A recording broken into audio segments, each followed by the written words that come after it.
बीच एक गांव था और उस गांव के किनारे एक पुरानी भयानक गुफा थी। गांव वाले उसे दानव की गुफा के नाम से जानते थे। गांव में यह अफवाह फैली हुई थी कि हर अमावस्या की रात उस गुफा में से अजीब अजीब आवाजें आती हैं। कहते थे कि वहां एक दानव का वास है जो अपनी भूख शांत करने के लिए इंसानों की आत्माओं को खींच लेता है।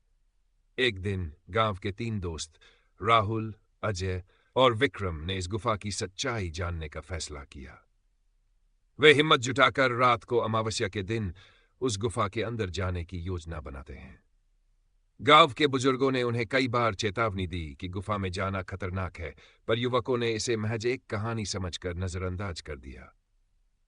रात होते ही वे तीनों टॉर्च लेकर गुफा में घुस गए। गुफा के अंदर घना अंधेरा और एक अजीब सी ठंडक थी। जैसे ही वे आगे बढ़े, गुफा की दीवारों पर खून के धब्बे दिखाई देने लगे और रहस्यमय संकेत दीवारों पर खुदे हुए थे। तभी अचानक उनके चारों ओर एक भारी सन्नाटा छा गया। फिर उन्होंने सुना, गुफा की गहराई से किसी के भारी कदमों की आवाज आ रही थी, जैसे कोई बहुत बड़ा और भयंकर प्राणी धीरे धीरे उनकी ओर बढ़ रहा हो। राहुल ने पीछे मुड़कर देखा तो उसकी चीख निकल गई। एक विशाल विकराल चेहरा, लाल आंखों वाला दानव उनकी ओर घूर रहा था। दानव की आंखों में ऐसा भयावह गुस्सा था कि तीनों को लगा कि उनकी मौत सामने खड़ी है। अजय ने डर के मारे दौड़ने की कोशिश की, पर अचानक उसकी टॉर्च बंद हो गई और गुफा में अंधेरा छा गया। अंधेरे में दानव की भयंकर हंसी गूंज उठी। एक एक करके तीनों दोस्तों की आवाजें गुफा में गुम हो गई और अगले दिन वे गांव लौटकर कभी नहीं आए। गांव के लोग कहते हैं कि अब हर अमावस्या की रात गुफा से 3 युवकों की चीखें सुनाई देती हैं। दानव की गुफा ने उन तीनों की आत्माओं को हमेशा के लिए अपने में कैद कर लिया था। राजस्थान के एक छोटे से गांव की है, जहां के लोग रात में एक खास सड़क पर जाने से कतराते थे। उस सड़क को लोग भूतों की सड़क कहते थे, क्योंकि वहां से गुजरते समय कई लोगों ने अजीब अजीब घटनाएं महसूस की थी। लोग कहते थे कि रात के अंधेरे में उस सड़क पर भूतों का काफिला चलता है। पहली रात रामू, एक नौजवान जिसने इन भूत प्रेतों की कहानियों पर कभी विश्वास नहीं किया था, ने ठान लिया कि वह एक रात इस सड़क पर जाएगा और इन कहानियों का सच पता लगाएगा।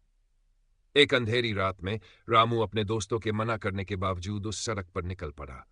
उसके पास एक टॉर्च थी और दिल में बहुत हिम्मत। जैसे जैसे वह सड़क पर आगे बढ़ा, उसे अजीब सा सन्नाटा महसूस होने लगा। हवा में अजीब सी ठंडक थी और हर ओर अंधेरा ही अंधेरा था। अचानक रामू ने देखा कि दूर से एक काफिला उसकी तरफ आ रहा है। यह कोई सामान्य काफिला नहीं था। वह घोड़ों की बग्घी में सवार कुछ लोगों का काफिला था। उनके कपड़े पुराने जमाने के थे और उनकी आंखें चमक रही थीं। रामू को समझ में आ गया कि यह कोई सामान्य लोग नहीं, बल्कि भूतों का काफिला है। जैसे ही वह बग्घियां रामू के पास से गुजरने लगीं, उसके शरीर में अजीब सी कंपकंपी होने लगी। भूतों का रहस्य रामू ने सुना कि एक बूढ़ा व्यक्ति बग्घी में बैठा कह रहा था, हमारी आत्माएं अभी भी इस धरती पर भटक रही हैं, क्योंकि हमारा बदला अधूरा है।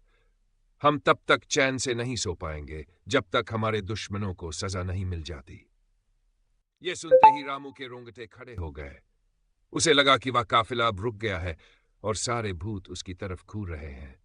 उनकी आंखों में भयानक गुस्सा था, मानो वे उसे कुछ कहना चाह रहे हों। रामू का अनुभव डर के मारे रामू वहीं बेहोश हो गया। सुबह जब गांव के लोग उसे ढूंढते हुए वहां पहुंचे तो उन्होंने उसे सड़क पर बेहोशी की हालत में पाया। जब वह होश में आया तो उसने पूरी कहानी बताई। उसके बाद से रामू ने कभी उस सड़क पर रात के समय जाने की हिम्मत नहीं की। गांव के लोग कहते हैं कि वह काफिला आज भी भटक रहा है